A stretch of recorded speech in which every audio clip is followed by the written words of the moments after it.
नमस्कार, CUET Hindi YouTube channel पे आपका स्वागत है। मैं हूं संजूर और आज हम बात करेंगे फिर से प्रीवियस ईयर क्वेश्चंस के तीसरे सीरीज के बारे में, ठीक है ना। तो आपको पता है पहले दो सीरीज में हमने मैथ्स के क्वेश्चन को कर लिया था। लगभग 15 से 16 प्रश्न आपके मैथ्स के करा दिए गए थे जो 2022 में पूछे गए थे, है ना। क्योंकि आपको पता है एक ही साल अभी 2022 में ही CUET का पेपर हुआ है, जिसमें से मैथ्स के जो भी प्रश्न थे आपको करा दिए गए और चैप्टर के नाम भी बता दिए गए थे। उसमें आपको शॉर्ट ट्रिक, ठीक है ना, फॉर्मूला या आप कैसे जल्दी अप्रोच करेंगे, इन सभी बातों को बता दिया गया था। अब क्या है, अब हम आज से बात करेंगे रीजनिंग पे, ठीक है ना। रीजनिंग एबिलिटी, रीजनिंग से भी लगभग 30 प्रश्न इसमें हम डिस्कस करेंगे, जिसमें कि लगभग 3 से 4 सीरीज में कोशिश करेंगे इसको कर लेने की।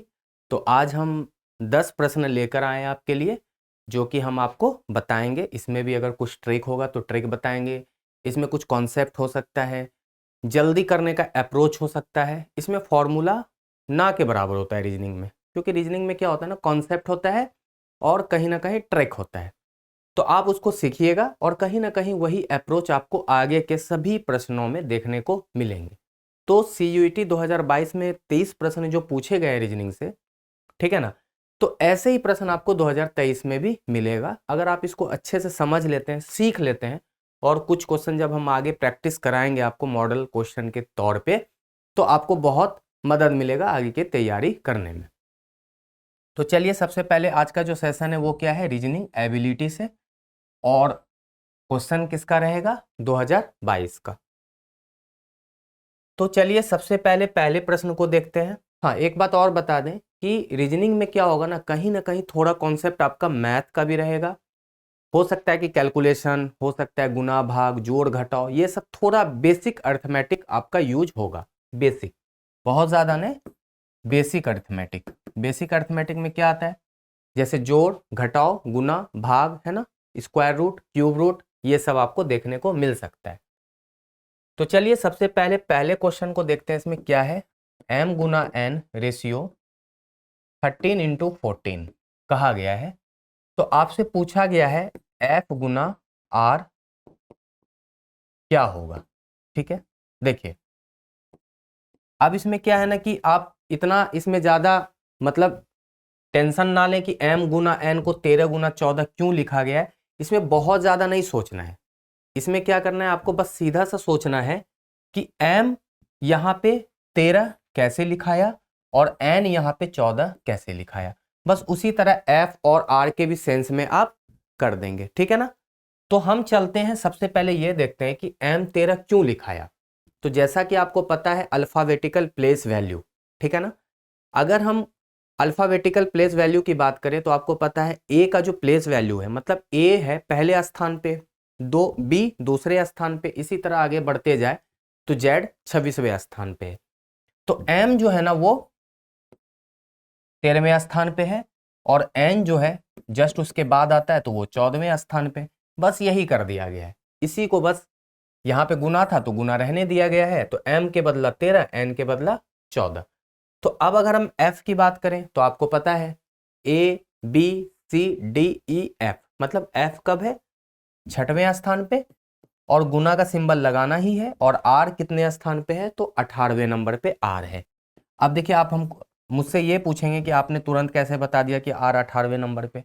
तो आपको इसका प्रैक्टिस करना पड़ेगा, आपको याद रखना पड़ेगा कि a की प्लेस वैल्यू 1 है, b की 2 है। इस तरह करके आप थोड़ा थोड़ा करके 5-5 अल्फाबेट करके याद करने की कोशिश करें, ठीक है। एक तरीका ये है, आप ऐसे याद रख सकते हैं, ठीक है ना। तो आपको थोड़ा आइडिया लग जाएगा। ई है 5, 10, 15, 20, 25। अब इससे थोड़ा सा आइडिया ये लग जाएगा कि 1 से 4 याद रख लीजिए, 5वां नंबर पे ए है, ई है। तो इजोटी है ना, EJOTY, इजोटी 5, 10, 15, 20, 25, T4 20 याद रख सकते हैं आप, ठीक है ना। इस तरह करके आप इतना 5 तो याद रख लीजिए, बाकी जेड याद ही रहता है, ए याद ही रहता है लोगों को, ठीक है ना, BCD वगैरह भी याद ही रहता है। तो थोड़ा सा आइडिया लग जाएगा, धीरे धीरे आप प्रैक्टिस में लाएंगे ना तो चीज़ों को तो समझ जाएंगे। तो इस तरह मेरा उत्तर क्या हो गया, 6 गुना 18। आप ढूंढ लीजिए 6 गुना 18, आपको यहाँ पे ऑप्शन नंबर डी में दिख जाएगा। चलिए अगले प्रश्न को करते हैं। दिए गए चित्र में वर्गों की कुल संख्या ज्ञात करें। इसको फिगर काउंटिंग में रखते हैं, चित्रों को गिनना कहते हैं ना, फिगर काउंटिंग। बहुत आसान होता है ये, आप ऐसे भी गिन के बता सकते हैं, और अगर ट्रिक याद रखना चाहते हैं तो आप ट्रिक याद लिखिए। इसका ट्रिक क्या है ना कि अगर वर्ग पूछा जाए कि कितना वर्ग है किसी भी फिगर में, तो आप सबसे पहले ये काउंट कीजिए कि रो और कॉलम में कितने वर्ग हैं। तो देखिए 1 2 3 4 और 5 इधर है, इधर कितना है, इधर भी 5 है। अगर रो और कॉलम में सेम नंबर हो तो आप बस आसानी से आप ये लिख दीजिएगा, सबसे पहले 1 है तो 1 का स्क्वायर, फिर 2 है 2 का स्क्वायर, 3 का स्क्वायर, 4 का स्क्वायर और 5 का स्क्वायर। ठीक है, इसको लिख दीजिए। 1 का स्क्वायर 1 है, 2 का स्क्वायर 4, 3 का स्क्वायर 9, 4 का स्क्वायर 16, 5 का स्क्वायर 25। अब जो वैल्यू आया है ना, इन सभी को आपस में जोड़ दीजिए, मतलब 25 प्लस 16 प्लस 9 प्लस 4 प्लस 1। जब आप इसको जोड़ेंगे तो कितना हो जाएगा, 25 प्लस 16 41, 9 50, 4 55 और 50 4 54 और 1 55। मतलब इस फिगर में जो वर्गों की संख्या है वह कितना है, 55। बहुत आसानी से आपने बता दिया। इसी में अब क्या होगा ना कि हो सकता है इधर रो ज्यादा कॉलम कम हो, कॉलम ज्यादा रो कम हो, तो ऐसे प्रश्न जब आगे मिलेंगे तो हम आपको उसके भी बारे में बताएंगे, उसका थोड़ा सा ट्रिक अलग है। तो आप फिलहाल इसको करें और इसका उत्तर कितना हो गया, 55। अब अगले प्रश्न में को चलिए देखते हैं। इसको कहते हैं मिरर इमेज, ठीक है ना। मिरर इमेज से प्रश्न है, मतलब दर्पण प्रतिबिंब, ठीक है ना। दो होता है, एक होता है मिरर इमेज, एक होता है वाटर इमेज। ये जो प्रश्न है ये मिरर से है, आपको पता है, यहाँ देख लीजिए दर्पण वर्ड लिखा हुआ है ना, तो मिरर से है। अब इसमें एक कॉन्सेप्ट है छोटा सा जो आप आराम से याद रख सकते हैं।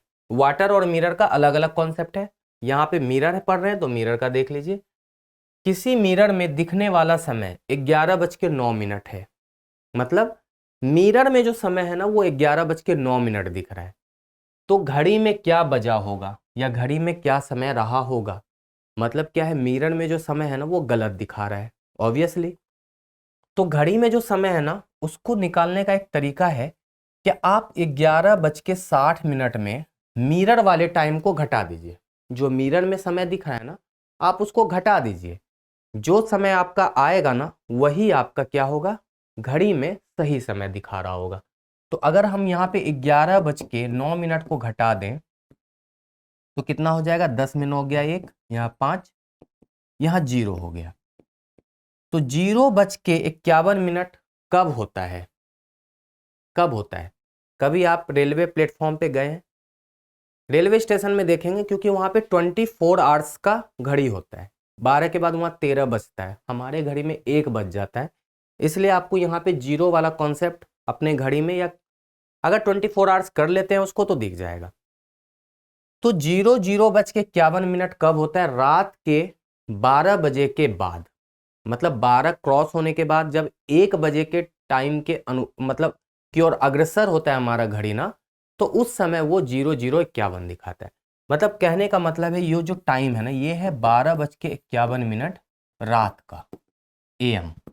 दिन होता तो 12:51 ही लिखते, इसलिए 12:51 लिखने के बाद मैंने AM इसलिए लगाया है क्योंकि आपको पता लगे वो रात का समय है। अगर सिर्फ 00:51 लिखेंगे तो AM और PM लिखने की जरूरत नहीं होती है, क्यों, क्योंकि इससे आइडिया ही लग रहा है ये रात का समय है। लेकिन जब 12:51 लिखोगे तो आपको AM और PM मेंशन करना पड़ेगा। तो मेरा क्या समय हो जाएगा, 12:51। ठीक है, तो घड़ी में क्या समय रहा होगा, 12:51, रात हो रहा होगा, ठीक है ना, मतलब मिडनाइट। अगले प्रश्न को देखते हैं। दिए गए विकल्पों में से सही चित्र सुनिए जो पुरुष, स्त्री तथा मनुष्य के संबंध को दर्शाता है। ठीक है ना, ये वेन डायग्राम का प्रश्न है, आपको पता है, ठीक है ना। रीजनिंग आप लोग नहीं पढ़ के आए होंगे लेकिन बहुत मजेदार चैप्टर है, तो घबराइएगा नहीं, बस सीखने की कोशिश कीजिएगा, आपको सारा कुछ सिखा देंगे। तो सही चित्र क्या है? पुरुष, स्त्री तथा मनुष्य। अब एक बात समझिए, पुरुष हो या स्त्री हो, मतलब मेल हो या फीमेल हो, ये सारे क्या है? मनुष्य ही तो है। मान लीजिए फीमेल है और ये मेल है। मेल हो या फीमेल हो, ये किसकी कैटेगरी में आते हैं? सारे मनुष्य की कैटेगरी में आते हैं, ठीक है ना? मतलब ह्यूमन की कैटेगरी में आते हैं। ह्यूमन बीइंग के अंदर ही तो मेल और फीमेल है। तो मेरा कैसा डायग्राम दिखेगा? डायग्राम ऐसा दिखेगा, मतलब पूरा ह्यूमन, उसके अंदर मेल और फीमेल, ठीक है ना? तो हम ऐसे कह सकते हैं, इस डायग्राम को हम फॉलो कर सकते हैं। ये डायग्राम क्यों नहीं होगा? क्योंकि तीनों अलग चीज हो गया। चलो मेल फीमेल तो अलग है, लेकिन ह्यूमन जो है वो क्या है? मतलब मेल फीमेल तो ह्यूमन का पार्ट है ना, तो ये डायग्राम इस वजह से गलत हुआ। यहां मान लेते हैं कि ह्यूमन के अंदर मेल आ गया, ये सपोज मेल है, तो ये फीमेल अलग क्यों हो गई? तो ये भी गलत हो गया। यहाँ पे क्या मान लेते हैं ह्यूमन है, उसके अंदर मेल या फीमेल, और फीमेल के अंदर मेल या फीमेल तो नहीं हो सकता ना, तो ये भी डायग्राम गलत हो गया। तो बचा मेरे पास एक ही, और वही मेरा सही उत्तर है। चलते हैं अगले क्वेश्चन में। दी गई श्रृंखला को पूरा करें, ठीक है ना? अब एक यहाँ पे क्या है ना, नंबर सीरीज है। दो सीरीज होते हैं रीजनिंग में, एक लेटर होता है, एक नंबर होता है। तो नंबर सीरीज है, मैथ्स में भी होता है और रीजनिंग में भी होता है। नंबर है 8192, 2048, यहाँ पे डॉट डॉट है, 128, 32 और 8। अब आपको ये देखना है कि यहाँ पे क्या आएगा, यही तो पूछ रहा है ना। तो देखिए, इसको आप दो तरीके से कर सकते हैं। या तो आप आगे से कर लीजिए कि ये छोटा क्यों होता जा रहा है, या आप इधर से कर लीजिए तो आसान होगा, क्योंकि आप छोटे से, मतलब आपको थोड़ा सा आइडिया लग जाएगा ना, ट्रिक पता लग जाएगा या कॉन्सेप्ट पता लग जाएगा। तो अगर 8 हमारा 32 बना है तो कैसे बना? 8 के टेबल में 32 तो आता ही है ना, 4 बार में। अगर यहाँ 4 गुना करने पे 32 बन रहा है, और अगर आगे भी 4 गुना करने पे संख्या प्राप्त हो रहा हो ना, तो बहुत मजेदार बात हो जाएगा, मतलब बहुत आसान हो गया हमारा। यहाँ भी देख रहे हैं 4 से गुना करने के बाद 128 ही आ रहा है। 2 गुना 4 8, 3 गुना 4 12। ऑब्वियसली तब आप अपने मन से यहाँ पे 4 से गुना करके वो संख्या प्राप्त कर लीजिए। तो 128 को अगर 4 से गुना करेंगे ना, तो हो जाएगा 8 चौके 32, कैरी 3, 12 चौके 48, 3 51, मतलब 512। अगर यहाँ पे 512 रखते हैं, ठीक है, अभी इसको रहने दीजिए, एक बार और चेक कर लीजिए, क्या 4 से गुना करने के बाद ये संख्या आ रहा है? तो 12 चौके 48, 5 चौके 20, तो सही बात है। तो मेरा उत्तर 512 ही हो गया। अब आगे आप चेक करें ना करें उतना फर्क नहीं पड़ता, ये 4 से ही होगा 100%। अब आप पूछेंगे क्या ऐसा ही सीरीज होता है कि एक ही नंबर से गुना होता रहेगा? तो नहीं, हो सकता है यहाँ 4 हो, यहाँ 5 6 7 8 हो सकता है यहाँ 4 3 2 1 ऐसे चले, हो सकता है यहाँ 4 4 हो, फिर 5 5 हो, फिर 6 6 हो। लेकिन यहाँ पे थोड़ा सा लॉजिक कैसा रहेगा ना, कि ऑर्डर में रहेगा, ऐसा नहीं कि बेतुका जैसा, यहाँ 4 कर दिया, 8 कर दिया, फिर 5, यहाँ 7 9, ऐसे नहीं रहेगा, फिर आप नहीं निकाल पाएंगे, वो गलत है। फिर आप आंसर कांट भी डिटरमाइंड कह देना कि आंकड़े अपर्याप्त है, मतलब पता नहीं कर पाएंगे। ठीक है, तो उत्तर 512। चलिए अगले क्वेश्चन को देखते हैं। ये भी बहुत साधारण सा प्रश्न है, इसको एनालॉगी में रखते हैं, समरूपता कहते हैं इसको। ठीक है, मतलब समरूपता का मतलब क्या हुआ कि अगर पहला ये जो नंबर है ना, अगर इससे संबंधित है तो ये इससे कैसे संबंधित है, या उसको आप निकालने की कोशिश करें। इस दोनों के बीच रिलेशन जो है वही इस दोनों के बीच रिलेशन होगा, यही है समरूपता। ठीक है ना?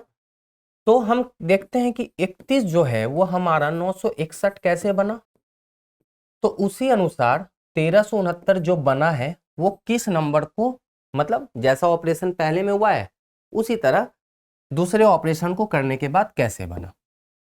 तो आप समझिए, सबसे पहले आप ये देखिए, अगर ऐसा दिखे ना कुछ भी, मतलब 31 है और फिर बहुत बड़ा सा संख्या है, तो देखिए गुना भाग से तो पॉसिबल है नहीं, आप स्क्वायर सोच लेना, क्यूब सोच लेना, थोड़ा सा जल्दी हो जाएगा। तो अगर हम स्क्वायर करें तो 31 को अगर 31 से गुना करते हैं ना, तो 1 3 3 और 9, तो देख रहे हैं 961 आ गया। तो बहुत अच्छी बात है, मतलब ये 31 का स्क्वायर होने पे 961 बना है। तो ऑब्वियसली ये किसी संख्या पे स्क्वायर होने के बाद ही 1369 बना है। मतलब 1369 क्या है ना, एक स्क्वायर रूट नंबर है, तो आप इसका स्क्वायर रूट निकाल दीजिए, जो आपका वैल्यू होगा वही यहाँ पे आंसर हो जाएगा।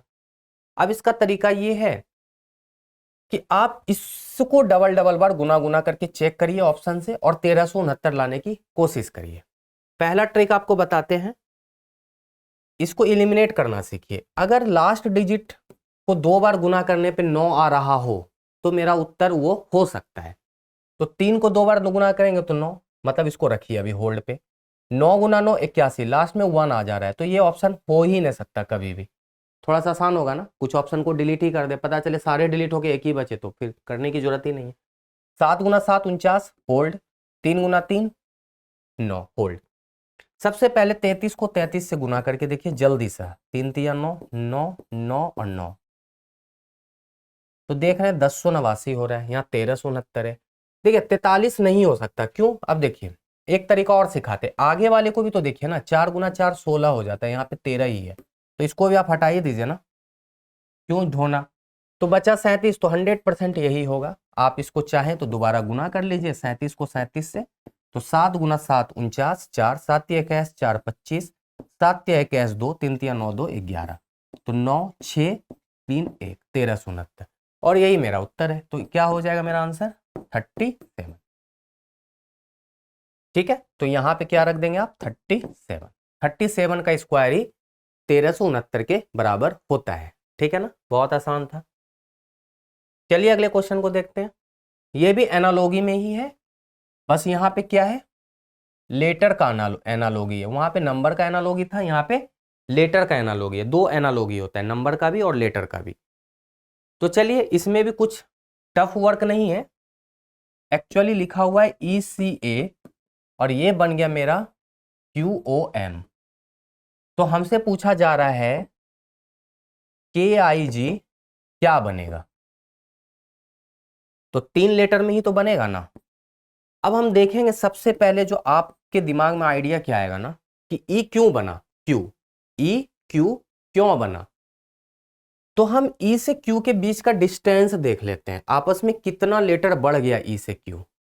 तो जब हम ई से क्यू को आपस में बढ़ाते हैं ना, तो देखते हैं, दूसरे कलर से करते हैं थोड़ा सा अच्छा लगेगा। 12 आगे बढ़ा है ना तो क्यू बन रहा है, 12 लेटर छोड़ के 13वां नंबर पे क्यू है। सी की बात करें तो ये भी देख रहे हैं कि 12 लेटर छोड़ने के बाद 13वां नंबर पे ओ आ रहा है। ए की भी बात करें तो सेम ऑपरेशन दिखा मेरे को, 12 छोड़ने के बाद 13वां नंबर ए मिला, सॉरी एम मिला। तो हम की में भी वही ऑपरेशन कर लेंगे। के को अगर 12 बार बढ़ाते हैं ना तो डब्ल्यू होता है, ठीक है ना,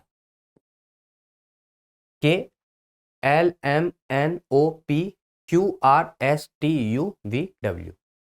अब एक चीज आप देख पा रहे होंगे, यहाँ पे किसी भी ऑप्शन में बी को छोड़कर डब्ल्यू से स्टार्ट हो ही नहीं रहा है, डब्ल्यू से स्टार्ट हो ही नहीं रहा है। तो आप आराम से ऑप्शन नंबर बी पे क्लिक कर दीजिए। जाहिर सी बात है आपका आंसर गलत नहीं होगा, क्योंकि 4 में से तो एक ऑप्शन सही होना ही होना है। 3 मेरा मिल नहीं रहा, तो चौथा ऑप्शन बी ही है, WUS। तो यही मेरा उत्तर हो गया। चाहे तो आप आई से 12 नंबर बढ़ा के देख लीजिए, 100% आपका वही आएगा। जी से भी बढ़ा के देखिएगा तो आपका एस ही आएगा, इसमें कोई भी कंफ्यूजन की बात नहीं है। तो मेरा उत्तर हो गया WUS। इसमें और भी चीज है, नंबर पीछे भी जाते हैं, मतलब लेटर पीछे भी हो जाता है। कई बार लेटर का अपोजिट हो जाता है, जैसे ए का अपोजिट जेड, बी का अपोजिट वाई, इस तरह भी मिल सकता है। कई बार हो सकता है कि वॉवेल ही वॉवेल में 2 बढ़ रहा है, कॉन्सोनेंट में 1 बढ़ रहा है। कई बार होगा कि वॉवेल में 5 बढ़ रहा है, कॉन्सोनेंट 5 घट रहा है। कई बार हो सकता है कि कॉन्सोनेंट बढ़ रहा है, वॉवेल कांस्टेंट चल रहा है। भाई बहुत सारा कॉन्सेप्ट है, बहुत सारा वेरिएशन है, ट्रिक नहीं है। प्रैक्टिस, जितना प्रैक्टिस करेंगे, जितने तरह के आप वहां पे आपको क्वेश्चंस दिखेंगे, जितने तरह के वेरिएशंस दिखेंगे, आपका कॉन्सेप्ट क्लियर हो जाएगा। चलिए अगले क्वेश्चन को देखते हैं। अंग्रेजी शब्दकोश में आने के आधार पर निम्नलिखित शब्दों को क्रमबद्ध करें। ठीक है, तो अब देखिए यहाँ पे क्या है ना, कि आपको डिक्शनरी में, कभी आप डिक्शनरी पढ़े होंगे तो उसमें देखे होंगे कि कोई भी जो वर्ड है ना, मतलब ए से वर्ड जो भी है, बी से वर्ड है, अगर ए से भी जो वर्ड है ना, वो अकॉर्डिंग टू डिक्शनरी लगा होता है। मतलब जैसे जैसे लेटर है ना, लेटर के सीक्वेंस में लगा होता है, पहले ए है तो ए का होगा, फिर बी है। अब यहाँ पे एक चीज देख रहे हैं, सारा तो आर से स्टार्ट हो रहा है, फिर क्या करें, तो एक वर्ड आगे चलिए, फिर ई दिख रहा है सम में, कोई दिक्कत नहीं, एस सम में, तो R E S R E S R E S sum में है।